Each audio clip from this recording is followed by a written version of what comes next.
Hello everyone and welcome to another video. Now this is just a quick one to let you know that Dishonored Definitive Edition is currently free on the Epic Games Store until the 5th of January 2023. In Dishonored, which takes place in the fictional plague-ridden city of Dunwall, you play as Corvo, who is bodyguard to the Empress.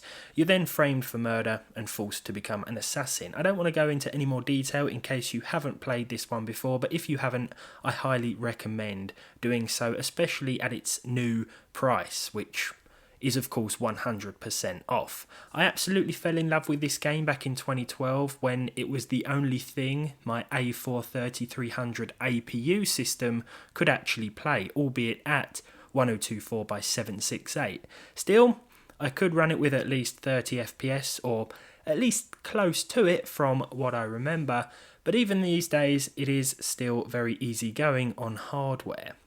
I believe the Definitive Edition on consoles for PS4 and Xbox One, that is, was basically an upgraded version of the PS3 and 360 release in terms of visuals, but the Definitive Edition on PC here is basically a rebrand of the Game of the Year edition. So I put a few of my graphics cards to the test, some old, some new, some Nvidia and some AMD, just to see how Dishonored ran with a range of hardware. Here are a few quick clips from those tests. I played the first 2 hours of the game with each card.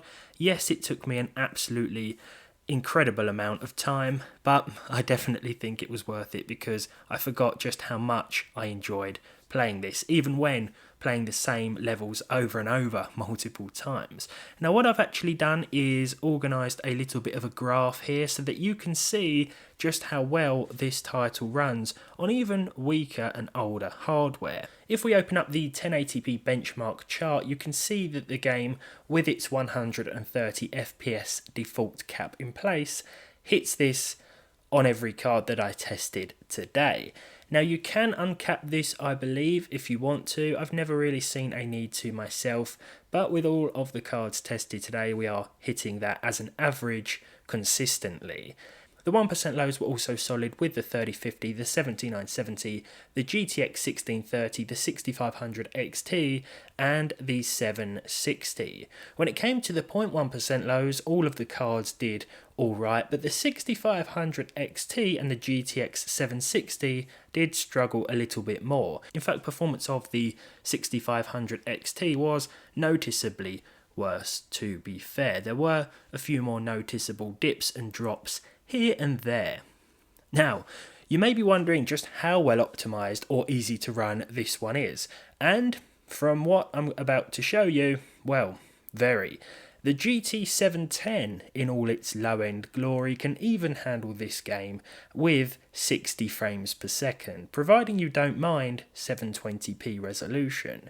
Now the lowest settings at 1080p are going to cut your frame rates in half, but at 720p with the lowest settings and anti-aliasing off, you will, or you should be able to average 60 FPS, at least from what I've tested in the opening handful of missions.